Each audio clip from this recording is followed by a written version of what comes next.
Olá, seja bem-vindo a mais uma aula de patologia. Eu sou Agni Alojamento e na nossa aula de patologia básica de hoje falaremos da inflamação aguda e inflamação crônica. Como conteúdos da nossa apresentação, falaremos do conceito da inflamação, causas da inflamação, falaremos especificamente da inflamação aguda e crônica, suas causas, componentes, mecanismos de resposta e o resultado destes tipos de inflamação. Como vimos até agora, a célula é a base do nosso estudo a nível da patologia, assim como foi a base de estudo a nível da patologia. E esta célula, que é a unidade básica morfofuncional de todos os seres vivos, vive confinada dentro de uma estreita faixa de função, assim como de estrutura. E essa estreita faixa em que ela vive tem valores mínimos e valores máximos, são capazes de dar conta das necessidades fisiológicas destas próprias células, assim como do organismo, mantendo assim um estado normal. E a manutenção deste estado normal é designada de homeostasia. Porém, existem situações em que esta homeostasia é perdida, como em situações de estresse ou estímulos nocivos. Aí a célula precisa entrar em mecanismos que garantem a sua manutenção, ou seja, que ela mantenha-se funcionante e estruturalmente viável. Aí entram mecanismos como de adaptação celular, como os que vimos, hiperplasia, hipertrofia, atrofia ou metaplasia, ou em situações de lesão celular. E todas essas lesões celulares vão levar a um determinado padrão de inflamação. E é este tipo de inflamação o que iremos ver hoje. A inflamação é uma resposta protetora de um tecido vivo vascularizado. Essa resposta protetora é contra uma agressão local. Esta resposta vai visar destruir, diluir ou isolar o agente lesivo que tirou a célula da homeostasia, pois na destruição deste agente lesivo, retornaremos a célula ao seu estado normal e estaremos em perfeita homeostasia. Esta resposta protetora necessita, como estamos a ver aqui, de um tecido vivo vascularizado. Então, as células devem estar vivas e com vasos sanguíneos. Por que precisam ter vasos sanguíneos? Porque a inflamação vai compreender uma resposta a nível dos vasos e uma resposta a nível das células. E estas células são basicamente os leucócitos, são as células de defesa, porque são essas que vão destruir, diluir ou isolar o agente lesivo. E como os leucócitos circulam no sangue, o sangue circula dentro dos vasos, daí que necessitamos ter um tecido vivo vascularizado. Porém, tanto a resposta vascular como a resposta celular dependem das atividades dos mediadores químicos, pois são esses mediadores químicos que vão ativar estas duas respostas. E as características da inflamação são três. Uma inflamação deve ter um caráter protetor, deve ser normalmente controlada e autolimitada, e esta inflamação pode ser do tipo aguda ou crônica, como veremos mais adiante. E existem alguns termos usados quando se estuda a inflamação. Então, existe o sufixo "it", que é usado para designar processos inflamatórios, como por exemplo, a inflamação do apêndice é designada de apendicite. Então, vemos aqui o sufixo "it". A inflamação da gengiva, por exemplo, é denominada de gengivite. Mais uma vez, o sufixo "it" designa processos inflamatórios. Porém, há um outro termo usado, que é o sufixo "ose", que é usado para processos degenerativos, ou seja, processos destrutivos. E aí, quando for um processo destrutivo e não apenas um processo inflamatório, aí usamos o sufixo "ose", como por exemplo, a artrose, que é a degeneração, ou seja, a destruição de uma articulação, assim como a arteriosclerose, que é uma degeneração das arteriolas. Muitas das vezes, os processos degenerativos começam com um processo inflamatório, como veremos mais adiante quais são as causas de inflamação, ou seja, os processos inflamatórios, se forem prolongados por um período em que não sejam, como vimos, não tenham estas características de normalmente controladas ou autolimitadas, podem passar para processos degenerativos. Geralmente, as artroses vêm de um processo inflamatório denominado artrite, que com a progressão e manutenção deste desgaste, seja por um trauma mecânico em que usa-se muito a articulação, ou por agentes imunológicos que vão destruir também essa articulação, que era um processo inflamatório, denominado artrite, que por fim acabou degenerando a articulação, pode passar para um processo degenerativo denominado de artrose. E as causas da inflamação são todas aquelas que nós vimos quando aprendemos sobre a lesão e morte celular. Temos os agentes físicos, traumas mecânicos, radiações, frio, calor, infecciosos, bactérias, vírus, fungos, parasitas, clamídias, riquezas, por aí em diante, ou agentes químicos, como as toxinas, glicose, sais, venenos, inseticidas, álcool, etanol, por aí em diante. Agentes imunológicos, como as alergias, anafilaxias, doenças autoimunes, em que as células próprias do corpo atacam, as células de defesa atacam as células próprias do corpo. E dano tecidual, como distúrbios vasculares, trombose, embolias, ou mesmo aterosclerose, ou distúrbios hormonais. Então, aprendam desde já a organizar causas da inflamação, porque são as mesmas que vão usar a nível da clínica para poderem organizar as causas de uma doença, o que provavelmente pode estar a causar uma doença. E esta organização em grupos é que vão usar em geral quando estiverem a fazer a prática clínica. Então, como vimos anteriormente, tanto as respostas vasculares como as respostas celulares são mediadas por agentes químicos. Esses agentes químicos são denominados de mediadores químicos da inflamação. E esses são secretados pelas células, tanto as células do corpo em geral ou as células do fígado. E dependendo das células que produzem esses agentes mediadores químicos, esses agentes químicos, nós podemos ter mediadores químicos celulares ou mediadores químicos derivados de células ou mediadores químicos séricos ou plasmáticos, porque são produzidos no fígado e depois são lançados a nível do plasma sanguíneo. E esses mediadores químicos vão causar uma das partes, ou seja, vão afetar uma dos componentes da resposta inflamatória, que podem ser os vasos ou as células. Podem causar vasodilatação ou aumento da permeabilidade dos vasos e afetando assim a resposta vascular, que são esses mediadores aqui, como as prostaglandinas, o óxido nítrico, a histamina, e como vem aqui, onde que são produzidas todas estas substâncias. E podem causar uma resposta celular, chamar as células, por exemplo, para o local da inflamação, denominado do processo de quimiotaxia ou recrutamento dos leucócitos, como fazem o fator de necrose tumoral, a interleucina 1, as quimiocinas, os fatores de complemento C3 a C3-5, é um pouco muito para vocês, mas enfim, só estou a falar como questões didáticas, porém não precisam decorar todos estes nomes. Podem causar também febre ou dor, né? A febre causada por interleucina 1 fator de necrose tumoral e as prostaglandinas, a dor também causada pelas prostaglandinas e bradicininas, que são secretadas a nível do fígado, as cininas, né? O grupo das cininas com a bradicinina, podem causar lesão tecidual em que as próprias células ativam enzimas lisosomais, os próprios leucócitos, acabam fazendo lesão tecidual.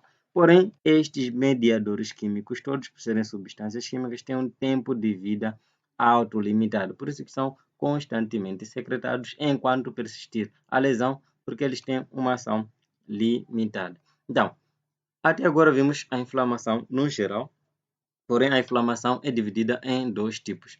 Uma inflamação aguda, agudo quer dizer algo recente, uma resposta rápida. Enquanto que a inflamação crônica, geralmente, como iremos ver nem sempre, é uma resposta de duração prolongada ou uma resposta que dura muito tempo. Então, como vemos aqui nesta tabela, características dos dois tipos de inflamação, desculpa.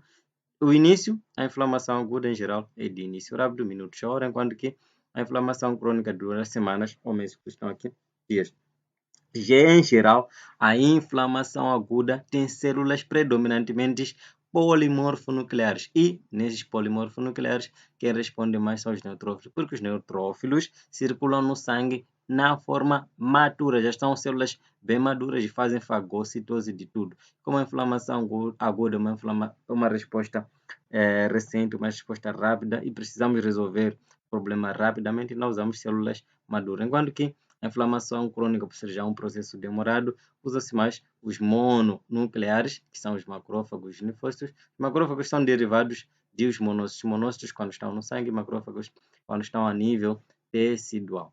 Temos uma lesão tecidual ou fibrose, que é uma característica. Geralmente, a inflamação aguda é leve e autolimitada, enquanto que a inflamação crônica é acentuada e progressiva. É um processo progressivo que leva geralmente à fibrose.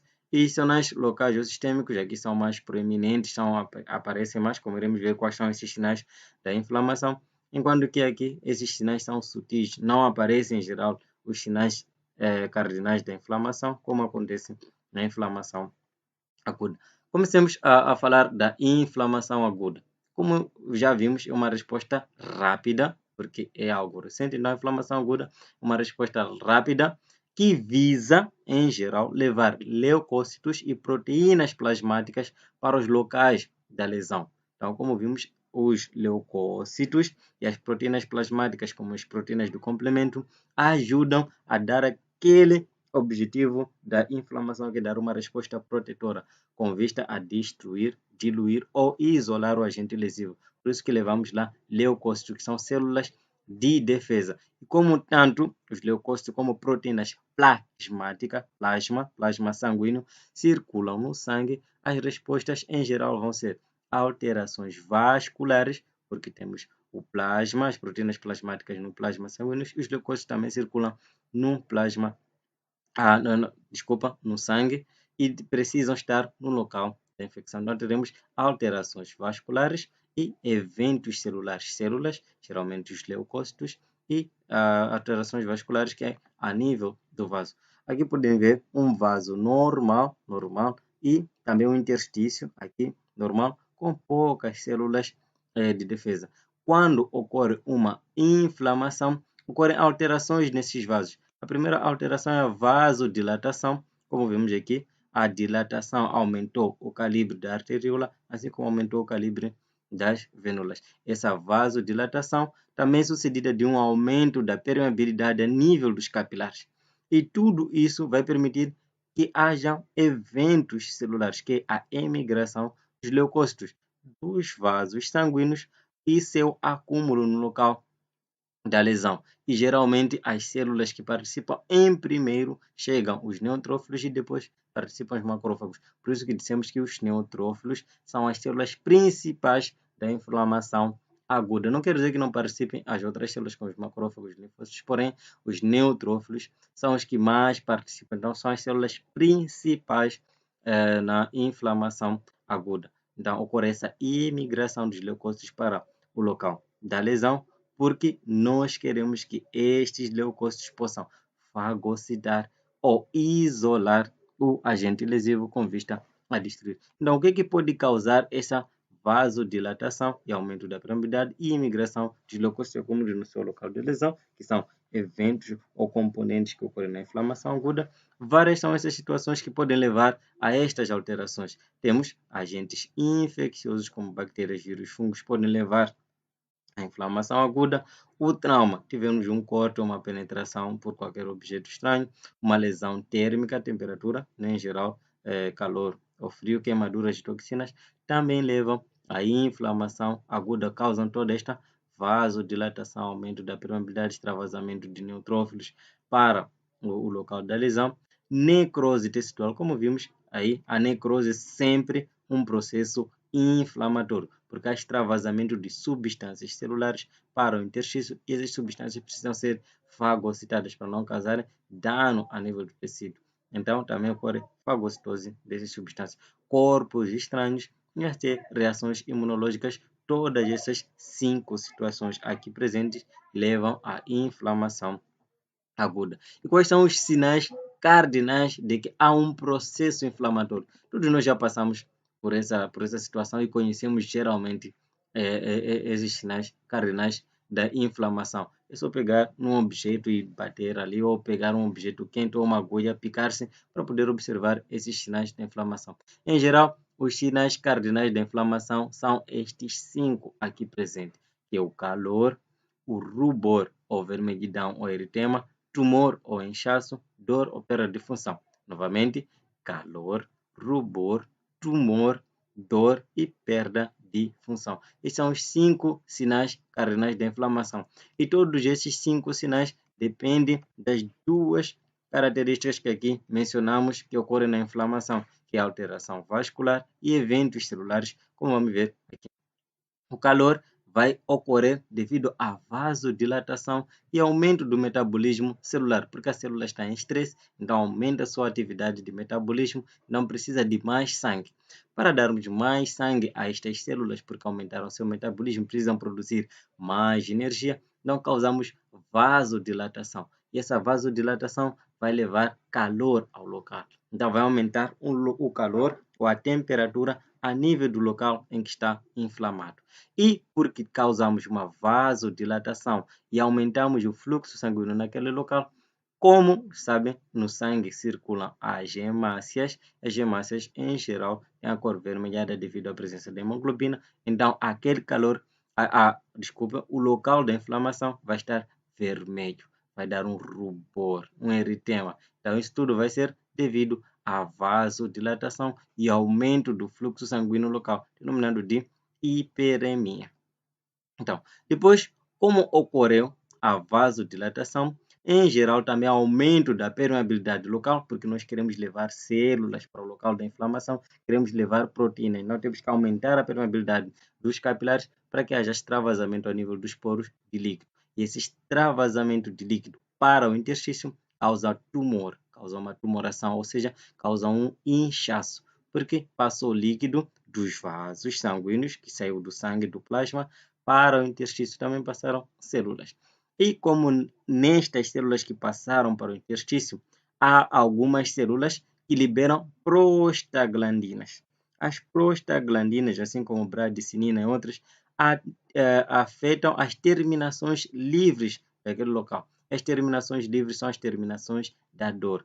E essa liberação de mediadores que afetam as terminações livres causam a dor. E um desses mediadores é a prostaglandina, assim como a bradicinina. E se houver dano tecidual, dano de lesão, a liberação do potássio. O potássio também estimula as terminações nervosas, a liberação de serotonina, de substância P, e todas essas substâncias afetam as terminações nervosas livres e causam dor.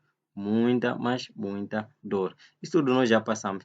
E como temos dor no local da lesão, em algum momento aquele órgão perde a sua função, deixamos de mexer o órgão. Imaginemos que ferimos o dedo, por exemplo, ao passarmos na porta, encaixamos o nosso dedo aí na porta e temos dor. Em geral, não conseguimos fazer alguns movimentos por um instante nesse dedo. Então, ocorre esta perda de função, porém, é um efeito transitório que depois de recuperarmos todos estes sinais, temos de novo a função normal. Então, os sinais cardinais da inflamação são calor, rubor, tumor, dor e perda de função.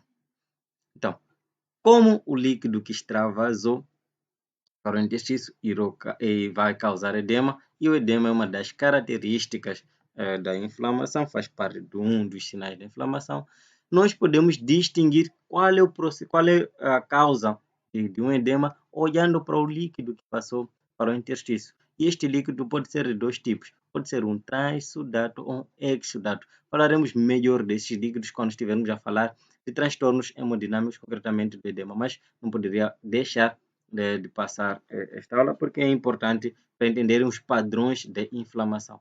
Então, o líquido pode ser transudado e geralmente é um líquido pobre em proteínas. Em geral, quando se mede a densidade desse líquido, é uma densidade inferior a 1012 Daltons, que é a unidade de medida para a densidade das proteínas. Então, o transsudato tem poucas proteínas, é pobre em proteínas.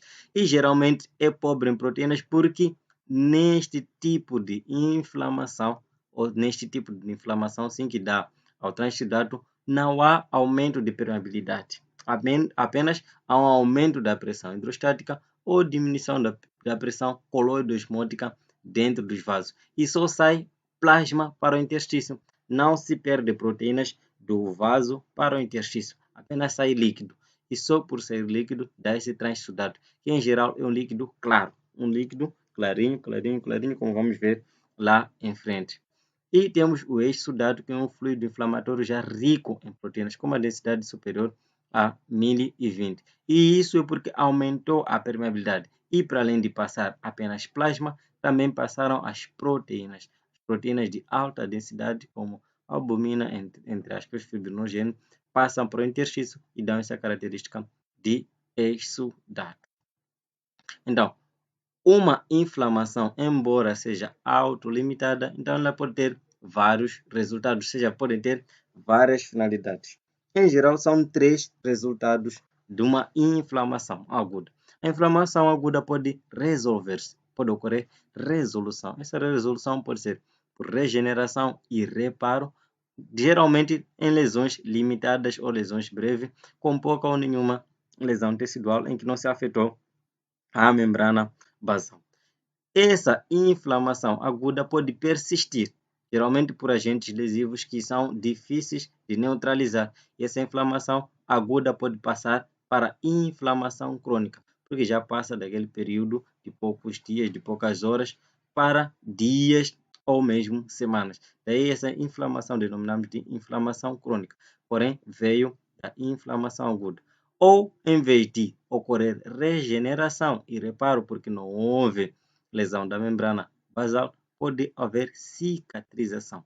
A cicatrização ou fibroplasia, como vimos na aula anterior, seria a substituição de células normais do corpo, ou células que foram lesadas por tecido conjuntivo fibroso, né? Que causa uma fibrose, uma constrição, que é aquela que nós denominamos de cicatrização. Geralmente ocorre quando há dano tecidual extenso ou perda da capacidade das células de poderem regenerar quando se afeta a membrana basal. Novamente, uma inflamação aguda pode resolver-se por regeneração ou reparo quando a lesão é breve e autolimitada, pode progredir para inflamação crônica quando ocorre persistência do agente lesivo, ou pode haver cicatrização quando o dano tecidual for maior, for extenso, com afecção geralmente da membrana basal, em que se perde a capacidade de regeneração. Então, estes são os 3 resultados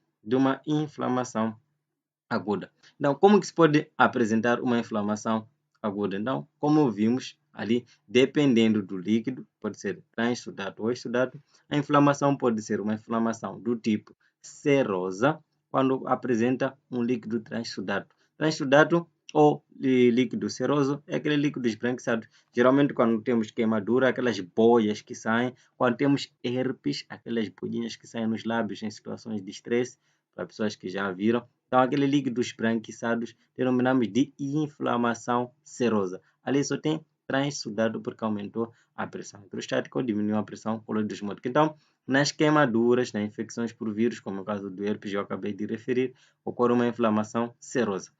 No entanto, existe a inflamação fibrinosa, em que o líquido já não é transsudato, é exsudato, por haver extravasamento de proteínas, uma das proteínas que está a nível do sangue, a nível dos vasos sanguíneos, é o fibrinogênio, que ao passar para o interstício é ativado por fatores ou agentes fibrinogênicos que ativam o fibrinogênio em fibrina, e por ser uma proteína, dá esse líquido exsudato.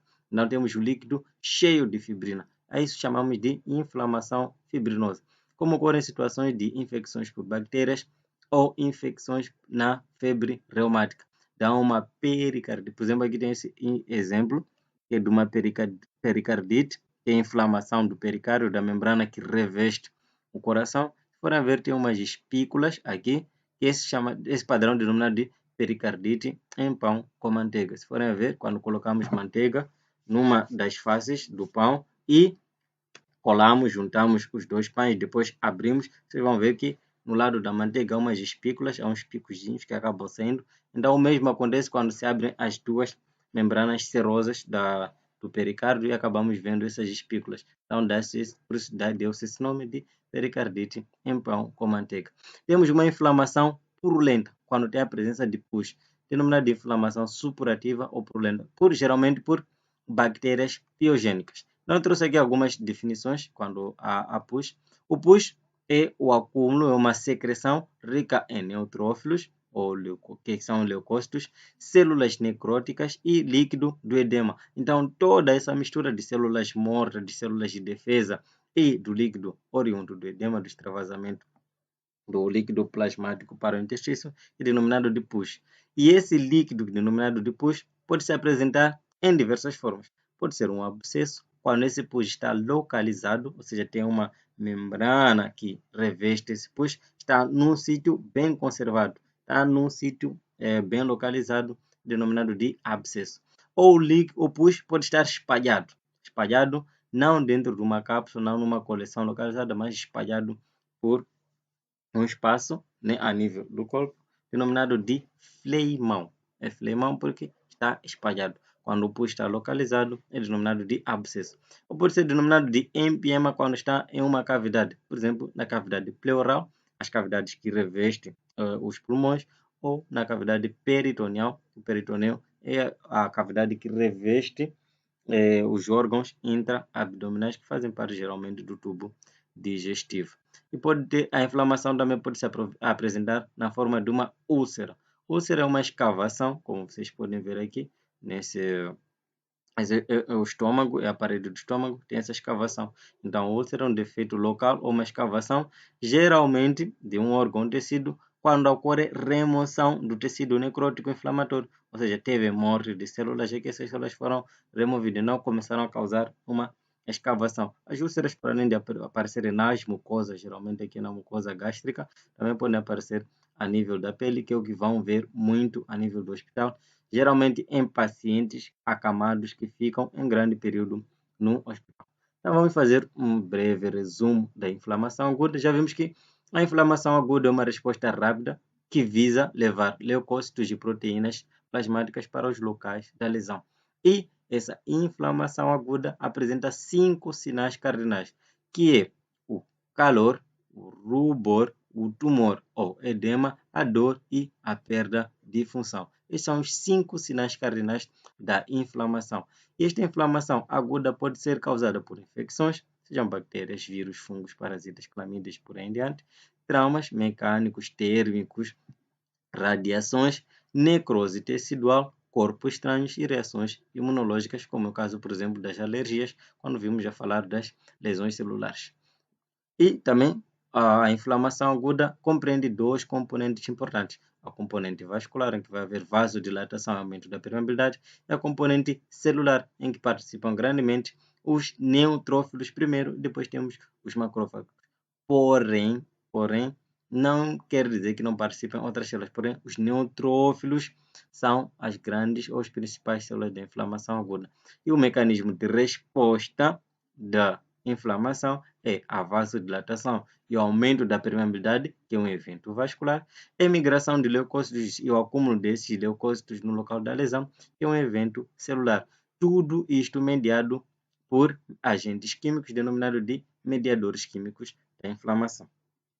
E essa inflamação aguda pode tomar 3 resultados: resolver-se quando for um caso leve, geralmente autolimitado, progredir para a inflamação crônica se o agente lesivo persistir, ou cicatrizar quando é um dano celular avultado, em que ocorre uma substituição das células lesadas, não por células próprias daquele órgão, mas por deposição de tecido conjuntivo, denominado de fibrose. Bem, agora passemos para a inflamação crônica. Como vimos, existem 2 tipos de inflamação, geralmente inflamação aguda ou inflamação crônica. Não existe assim, né? Não é possível definir ao certo a inflamação crônica, porque ela pode advir de várias situações. Em geral, o termo que se usa quando se fala de duração, do tempo em que dura uma inflamação, nós podemos definir a inflamação crônica como uma inflamação de duração prolongadas, em geral, semanas ou meses. E na inflamação crônica ocorrem sucessões simultâneas de inflamação ativa, destruição tecidual e tentativa de reparação. O que quer dizer? Em que, ao mesmo tempo em que temos todos aqueles sinais cardinais de inflamação, também está a ocorrer a destruição de tecidos e há uma tentativa do organismo de se recuperar desta destruição de tecidos. Então, esses 3 eventos ocorrem em simultâneo, ao mesmo tempo, entre aspas, ocorrem todos esses. Uma inflamação ativa, destruição tecidual e tentativa de tentar recuperar as células que foram destruídas. A inflamação crônica pode advir de 3 situações básicas, ou seja, tem 3 causas que podem levar a uma inflamação crônica. A inflamação crônica pode surgir porque uma inflamação aguda progrediu para uma inflamação crônica. Como vimos anteriormente, um dos resultados da inflamação aguda é progredir para a inflamação crônica. Então, pode surgir de uma progressão da inflamação aguda, episódios recidivantes, episódios repetitivos de uma inflamação aguda ou de uma inflamação crônica que não tem fase aguda. Ou seja, existem algumas infecções que não têm uma fase aguda, não têm todas aquelas fases que vimos da inflamação aguda, passam direto para uma inflamação crônica, como é o caso da tuberculose. Não existe uma fase aguda da tuberculose. A tuberculose é diretamente uma inflamação crônica, porque não leva à liberação de neutrófilos, de macrófagos, não. Leva diretamente às células da inflamação crônica, diretamente para a inflamação crônica. Algumas viroses, os fungos ou doenças autoimunes em geral levam a uma inflamação crônica. Então, essas são as 3 causas ou 3 situações que podem levar a uma inflamação crônica: progressão de uma inflamação aguda, eventos repetitivos de uma inflamação aguda ou uma inflamação crônica sem uma fase aguda. As células que participam, os componentes, né, da inflamação aguda, crônica, para além dos eventos celulares que já vimos, aqui já não participam os polimorfonucleares. Aqui participam em grande parte os mononucleares, como é o caso dos macrófagos e dos linfócitos. Também a participação dos plasmócitos e outras células. As outras células que participam já são os polimorfonucleares, como os neutrófilos e os eosinófilos, e uma pequena participação dos mastócitos. Mas, em grande parte, as células da inflamação crônica são os linfócitos. Porém, há uma interação entre todas estas células. Características morfológicas de uma inflamação crônica. Então, a inflamação crônica, como vimos, tem um infiltrado mononuclear. Então, temos a participação dos macrófagos, que são estas células gigantes que vocês veem aqui, essas células espumosas.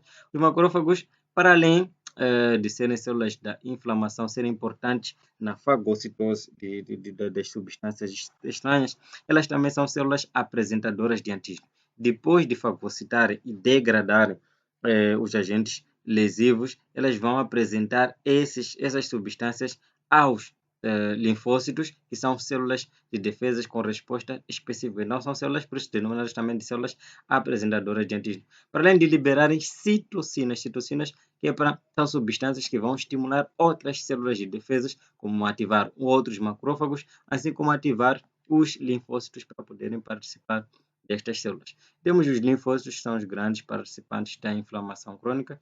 Estes linfócitos podem participar de 2 formas: de uma resposta humoral, no humor, que é a nível do sangue, ou de uma resposta celular. Como os linfócitos podem ser de 2 tipos também, linfócitos B e os linfócitos T. Os linfócitos B são responsáveis pela imunidade humoral, enquanto que os linfócitos T são responsáveis pela imunidade celular. Aqui podemos ver os linfócitos são células mononucleares, um único núcleo. Então, esses linfócitos, geralmente, temos os T, os B, perdão, que participam da resposta humoral. Humoral porque estão no humor. O humor é um líquido e geralmente o líquido aqui é o sangue. Então, os linfócitos B, quando ativados, eles transformam-se em plasmócitos. Plasmócitos, então essas células têm esse nome, outro nome é plasmócitos, porque são células que circulam a nível do plasma, por isso também denominado de células plasmáticas, como aqui aparece.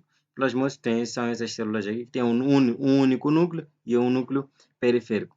Esses plasmócitos são especializados em liberar anticorpos ou imunoglobulinas, IgA, IgM, IgG, IgD ou IgE. Então,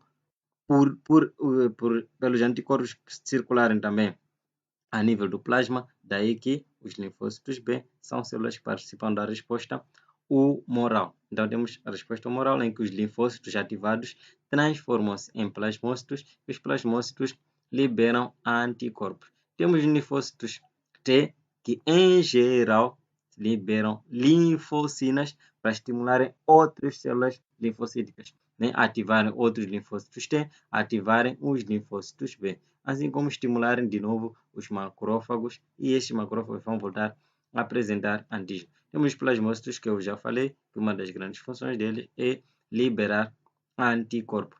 Então, primeira característica da inflamação crônica é infiltrado de células mononucleares. Quais são essas células mononucleares? Os macrófagos, os linfócitos e os plasmócitos.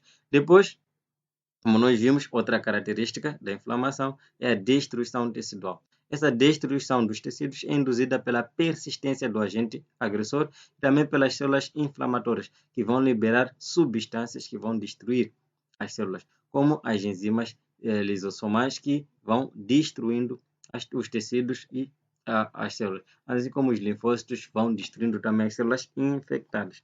E há uma tentativa de cura. O tecido lesado vai sendo substituído constantemente por um tecido conjuntivo. Daí que vai dando fibrose. Por isso que muitas doenças crônicas, muitas doenças que progridem com inflamação crônica, acabam levando a sequelas irreparáveis, geralmente fibróticas, porque há deposição, há cicatrização dos órgãos a nível do corpo.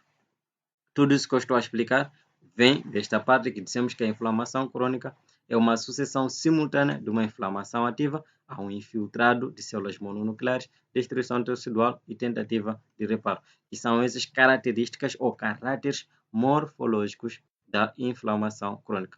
Então, os mecanismos de resposta geralmente é uma interação entre os macrófagos e os linfócitos durante a inflamação crônica, em que os linfócitos eles vão ser ativados e quando ativados eles vão liberar substâncias químicas, como é o caso dos fatores de necrose tumoral, interferon gama e por aí em diante. Esses fatores de necrose tumoral e interleucinas vão ativar os macrófagos, ou seja, outros leucócitos, né, como os neutrófilos, por aí em diante. Os interferons vão estimular os macrófagos que são células fagocitárias, vão fagocitando substâncias estranhas e ao fagocitar vão liberar quimiocinas, outras citocinas, que vão estimular outras células de novo da inflamação, como os neutrófilos, mais uma vez, os outros polimorfos nucleares, assim como vão liberar interleucinas, que também vão estimular os linfócitos e vão apresentar antígenos aos neutrófilos, aos linfócitos, desculpe. Então, tudo isso vai ser como as células vão responder à inflamação. Então, vai haver uma proliferação de células aí. Então, agora passemos para um padrão da inflamação crônica, que é uma inflamação crônica granulomatosa. A inflamação crônica granulomatosa é um tipo específico de reação inflamatória crônica, ou seja, há um tipo especializado dentro da inflamação crônica, denominado de inflamação crônica granulomatosa. Essa inflamação é caracterizada por macrófagos ativados. Esses macrófagos, quando ativados, perdem aquela sua forma espumosa, aquela forma arredondada e tal, e ficam com uma forma de células epiteliais, células achatadas, denominadas de células epitelióides. E essas células epitelióides, assim como outras células, vão formar uma área denominada de granuloma. Ocorre formação de granuloma. Os granulomas são conglomerados, nódulos de macrófagos especializados, são células epitelióides, com uma área de necrose central, células gigantes e linfócitos T. Vamos já ver, aqui assim temos um granuloma. Como se começarmos a olhar para esta designação, vamos ver, temos uma área de necrose tecidual, aqui assim, temos células epitelioides, isso que não dá para ver bem, mas tem células achatadas, células linfocíticas, as células macrófagos, né, que são especializadas, são células achatadas em forma de epitélio, células epiteliais, né, pavimentosas, e temos essas células gigantes, podem ver aqui, células gigantes, isto aqui é uma única célula, que na verdade também são macrófagos que têm vários núcleos, são chamados de células gigantes. Essas células gigantes podem ser de vários tipos. As células gigantes de Langerhans, que são as mais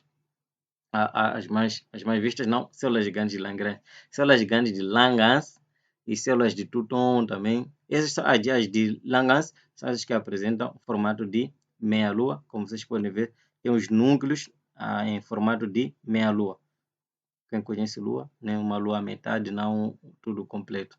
E depois temos linfócitos aqui na periferia, vocês vão ver, linfócitos são essas células pequenas, tem os núcleos bem proeminentes, apresentam mais núcleos do que o próprio citoplasma. Então temos uma área central de necrose, uma área de células epitelioides, as células achatadas que nem parecem até fibroblastos por aí.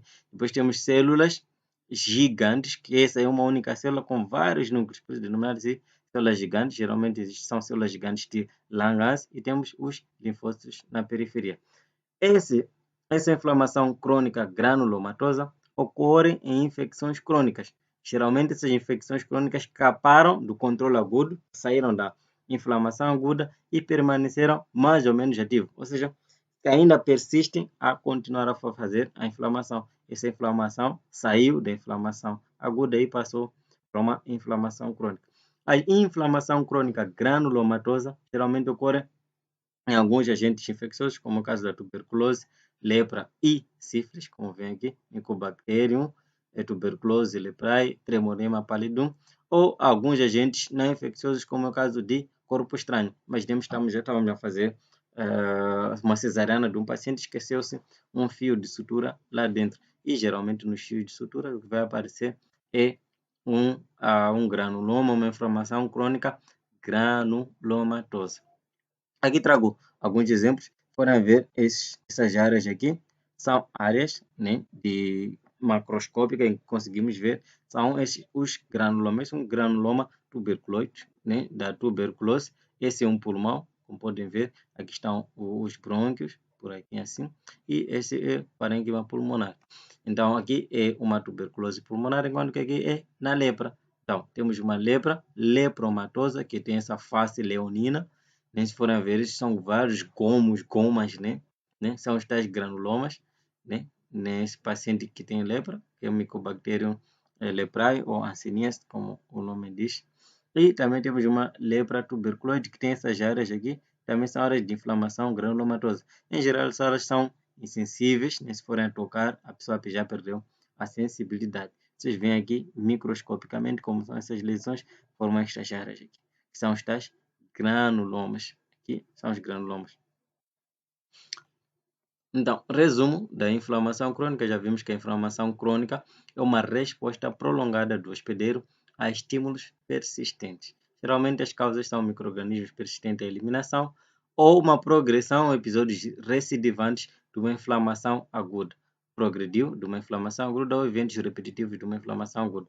Componentes, como vimos, participam mononucleares, um infiltrado mononucleares, que tem os macrófagos, linfócitos, TOB e plasmócitos, células plasmáticas.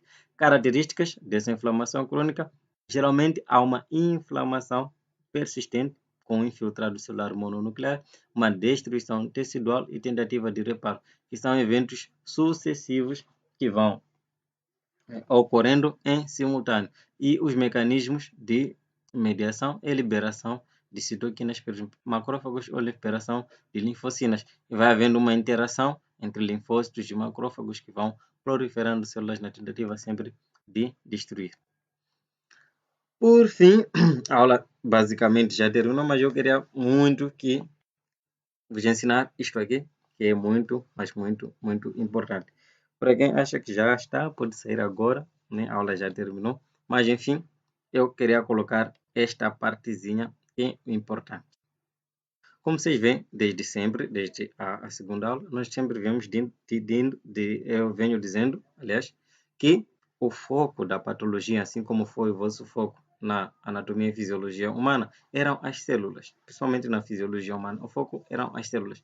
E as células têm aquela composição básica, a membrana plasmática, o citoplasma e o núcleo. São componentes básicos de uma célula. E a membrana plasmática, que é o que circunda tudo isso, tanto o citoplasma como o núcleo, é uma bicamada fosfolipídica. Quando ocorre um dano tecidual, geralmente se lesionam as células e na lesão das células acaba se perdendo o conteúdo intracelular, assim como a membrana plasmática. Então, existem enzimas que vão atuar a nível dessas todas as estruturas para tentar destruir. Como vimos, a inflamação como um todo, ela é mediada por mediadores químicos, como as prostaglandinas, os leucotrienos, os tromboxanos. Tudo isso vão causando vasodilatação, aumento da permeabilidade, quimiotáxia, que é chamar as outras células, liberação de substâncias químicas que vão chamar as células para o local da lesão. Então, quando ocorre destruição das células e a perda da bicamada lipídica, fosfolipídica, ocorre a atuação de algumas enzimas. Algumas enzimas como as fosfolipases. As fosfolipases, geralmente as fosfolipases A2, elas vão atuar a nível dos fosfolípidos da membrana celular, transformando essa membrana, esses fosfolípidos, em eicosanoides, que é um ácido araquidônico, que é um metabolito, né, que é um componente químico denominado de ácido araquidônico. E a partir desse ácido araquidônico, nós podemos produzir vários mediadores químicos, dependendo das enzimas que vão atuar neste eicosanoide, neste ácido araquidônico. E esses mediadores químicos, como vocês viram, são os que vão participar da inflamação aguda ou da inflamação crônica. Então, esse ácido araquidônico pode sofrer a ação de duas enzimas, as ciclooxigenases ou as lipoxigenases. As ciclooxigenases são as vias que vão dar as prostaglandinas e os tromboxanos.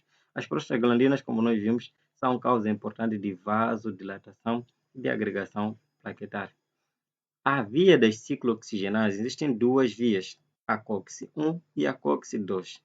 A COX-1, em geral, é um processo fisiológico, enquanto que a COX-2 é um processo patológico. Deriva sempre de um processo patológico.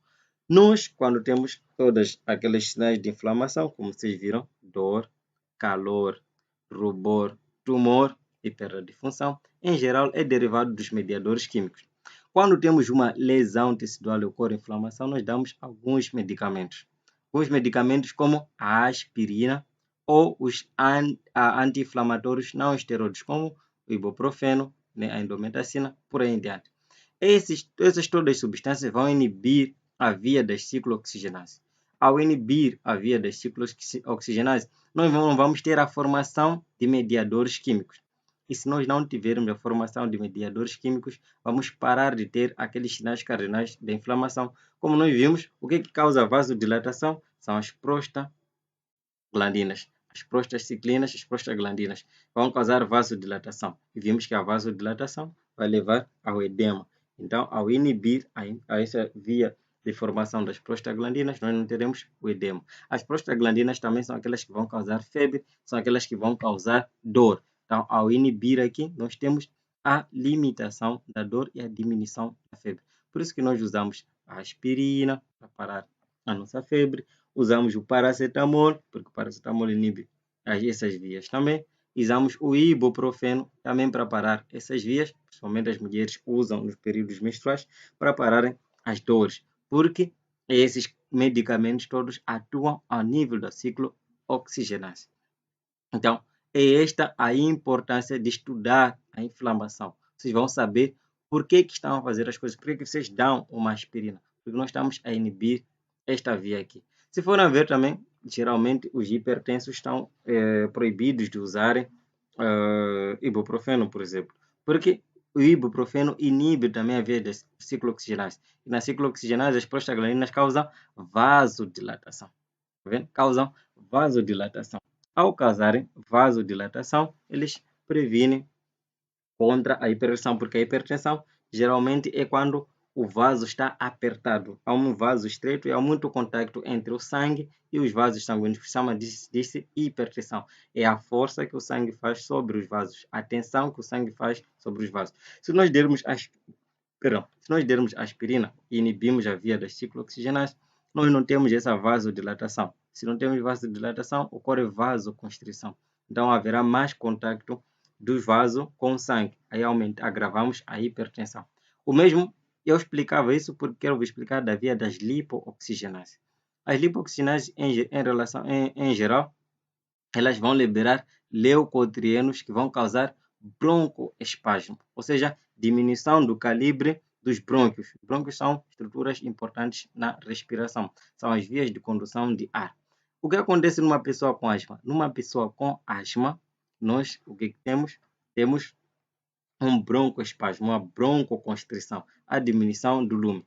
Por isso que um dos medicamentos que é dado nos asmáticos é um antagonista, um que vai inibir a ação dos leucotrienos. Porque se eu inibo a ação dos leucotrienos, eu não vou ter um broncoespasmo, vou ter uma broncodilatação. Então, se eu tenho uma broncodilatação, permite a entrada de ar. Porque geralmente um asmático tem broncoconstrição, o que eu quero é uma broncodilatação. Então, eu dou um inibidor de leucotrieno, um antagonista de leucotrieno, e eu inibo esse broncoespasmo e as vias aéreas do paciente ficam abertas. E a pessoa com asma já pode respirar normalmente. E também inibo o edema vascular, porque diminui a permeabilidade vascular ao inibir os leucotrienos. Essa é a importância de estudarem patologia mais uma vez. Espero que tenham entendido. Para esta aula de hoje, usei o manual de Robbins e Cotran, Patologia Básica, nona edição, capítulo 2. Eu sou aqui em Alojamento de Souza. Muito obrigado por ter chegado até aqui e nos vemos na próxima aula.